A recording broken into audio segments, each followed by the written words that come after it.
Here is the complete English translation of the story. A bodybuilder spent 6 years building a body that looked dangerous. It took Bruce Lee 5 seconds to prove that it wasn't.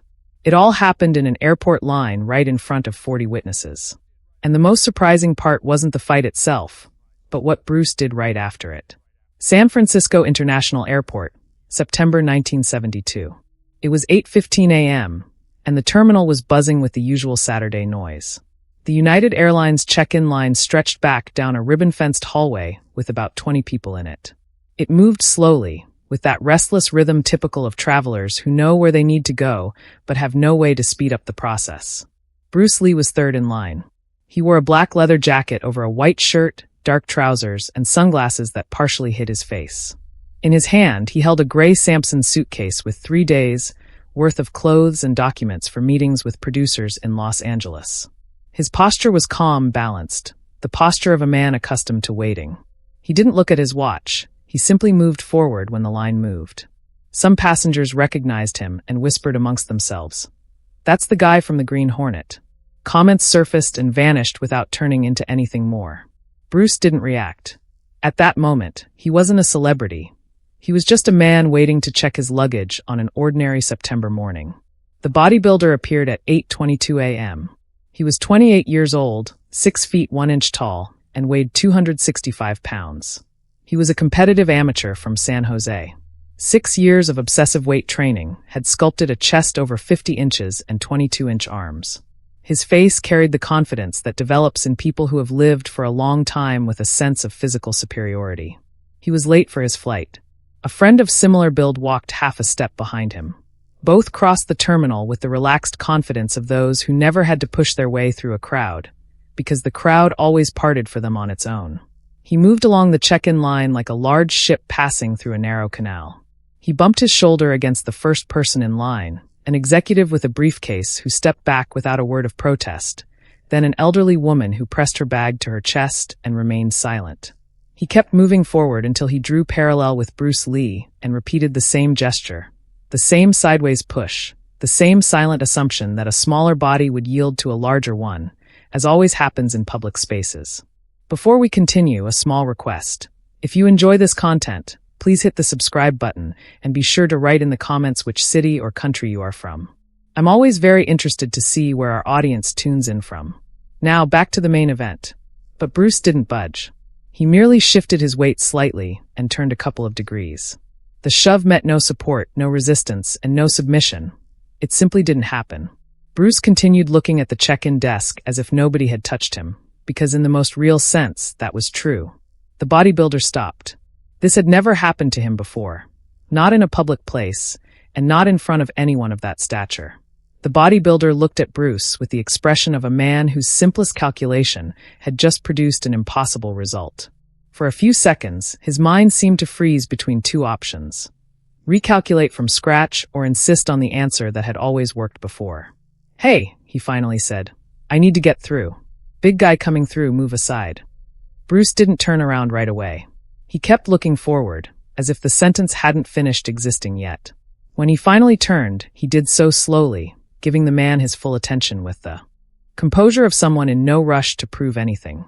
He looked at him for a moment over his sunglasses, then with a calm motion took them off and neatly slipped them into his jacket pocket. "The line is for everyone," Bruce said. His voice was neither loud nor aggressive. It was clear and steady, like someone simply stating an obvious fact. "Wait your turn." The bodybuilder blinked. He had envisioned many possible reactions from a smaller man. Quick apologies, immediate step aside, maybe a nervous laugh. The reactions his size usually commanded without a single word. But he didn't expect this. Calmness proved to be more disarming than direct confrontation.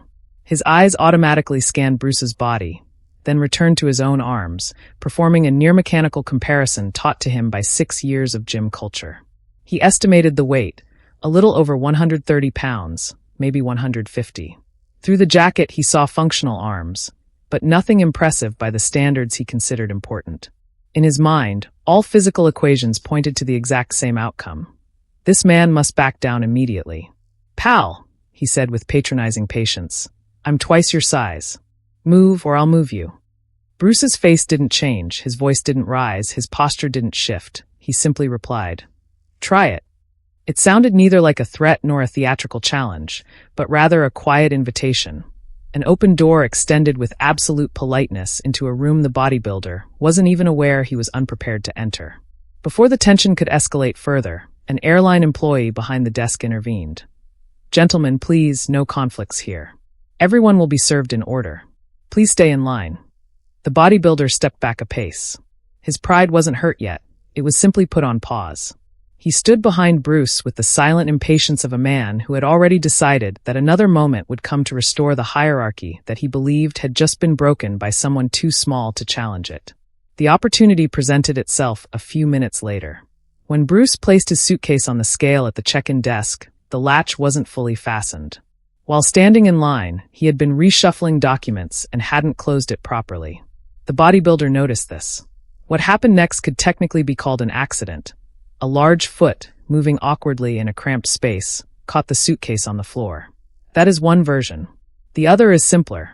The bodybuilder intentionally kicked the suitcase hard enough to knock it off the scale and send it sliding across the linoleum floor. The latch popped open, and the contents scattered across the ground. 2 shirts, sweatpants, and several personal items spread across the floor of San Francisco International Airport in the middle of a Saturday morning in September 1972. As about 40 people watched the scene, the bodybuilder burst out laughing. It wasn't a spontaneous laugh. It was the calculated laughter of a man confident he had asserted his dominance while maintaining the appearance of an accident. Then he added something else. Turning slightly toward his companion, he spoke with calculated volume. Loud enough for Bruce and everyone within 10 meters to hear, but not loud enough to look like he was shouting. "Look at this little Chinaman gathering his trash. High time he learned not to get in the way of bigger people." His friend laughed. Some of the bystanders looked away. Others pretended they heard nothing. The airline staff member froze completely still behind the counter. Bruce Lee didn't outwardly react at all. He dropped to his knees on the terminal floor and began gathering his clothes with slow, measured movements. These were the movements of a man who had already decided how he would respond to the situation and felt no rush to do so.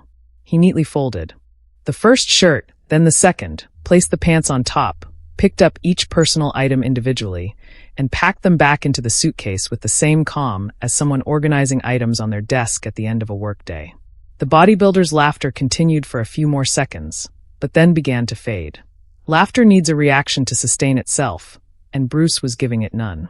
Silence began to fill the space previously occupied by the laughter. The man tried to compensate with another remark. Something about how some people don't understand there is a natural order in the world. But now his words sounded far less confident. Bruce finished packing his things, calmly stood up, closed the suitcase with a clean and firm click, then turned and looked straight at the bodybuilder. The 40 people watching the scene remained silent. Bruce spoke with absolute clarity. "You will apologize," he said, "or I will show you why size without skill is just dead weight." He didn't say it as a threat, but like a doctor delivering an inevitable diagnosis, as a fact. The bodybuilder stared at him. He ran the calculations again. A little over 130 pounds, 5 feet 7 inches tall, arms that by his standards impressed no one. For 6 years straight, this math had always yielded the exact same result. He decided that this time would be no different. He smiled at his friend, stepped forward, and extended his right hand toward Bruce's chest in that classic gesture used to shove and establish hierarchy without formally starting a fight. But the hand never reached its target. In the next 5 seconds, something happened that several witnesses would remember for decades. In the first second, Bruce's left hand intercepted the man's wrist and deflected the movement to the side with such fluid economy that some later swore the bodybuilder's own arm had simply changed its mind about where to go. In the second, Bruce's right leg snapped forward in a side kick aimed straight at the solar plexus. It was so fast that the human eye could barely track the movement. The power of a strike doesn't depend on body size, but on how the entire body moves. It originates from what specialists call the kinetic chain. First, the feet drive off the floor, then the hips rotate precisely, then the core contracts. All this coordinated motion directs the body's energy into a single point. The force starts from the ground, travels through every part of the body, and concentrates in Bruce's extended foot. His kick hit the exact spot where energy transfers with maximum efficiency, the diaphragm. That is why Bruce Lee's 140 pounds, organized in a perfect sequence of movement, could generate more force than 265 pounds of untrained mass where the body doesn't work in unison. True power lies not in size, but in efficiency of movement. In the third second, the kick hit the bodybuilder's diaphragm. The muscles instantly went into spasm. The man's mouth opened wide, but no sound came out. The air was gone. He couldn't inhale or exhale. His hands instinctively shot to his stomach as his body tried to process what had just happened. By the fourth second, Bruce was already moving again. His left leg swept the bodybuilder's only supporting leg at the exact moment all his weight was resting on it. The mechanics were simple. Remove the base of support when the center of gravity is already displaced. The result wasn't a simple slip, but an immediate collapse.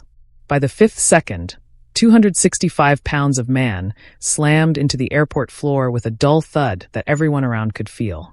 He remained lying on his back on the terminal linoleum, conscious, but completely incapable of any reaction.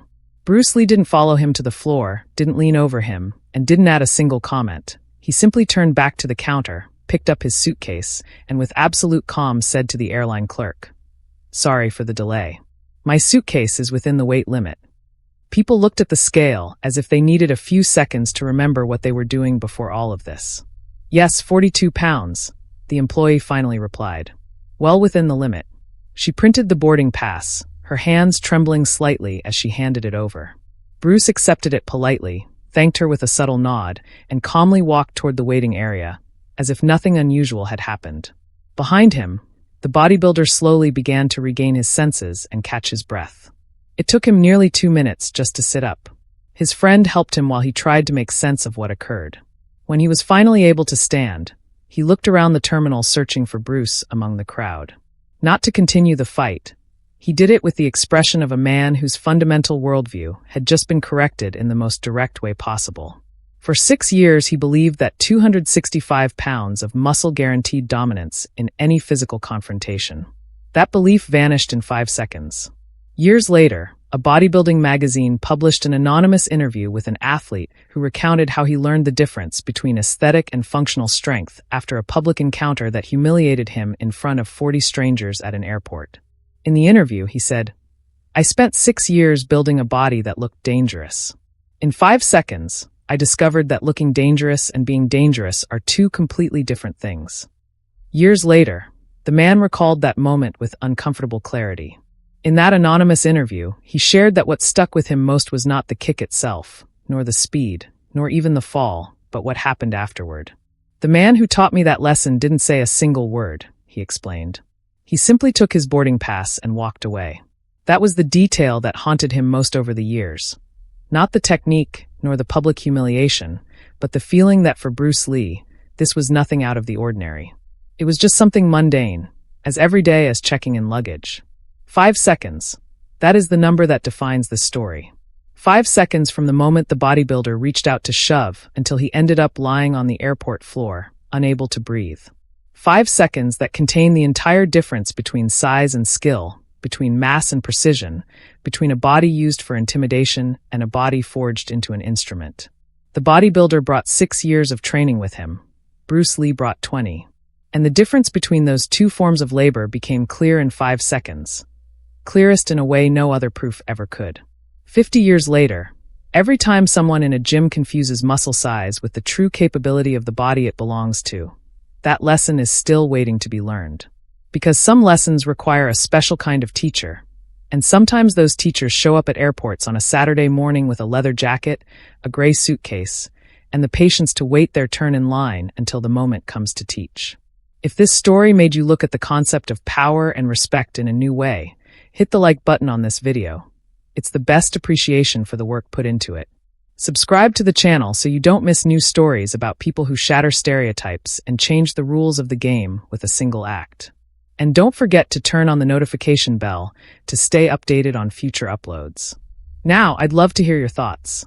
Why do you think Bruce Lee's composure impressed the witnesses even more than the striking technique itself? Have you ever faced a situation where someone's arrogance was shattered by a single calm action? And which lesson from this story feels most important to you? Physical strength, dignity, or maintaining composure during a provocation? Share your thoughts in the comments. Looking forward to the discussion.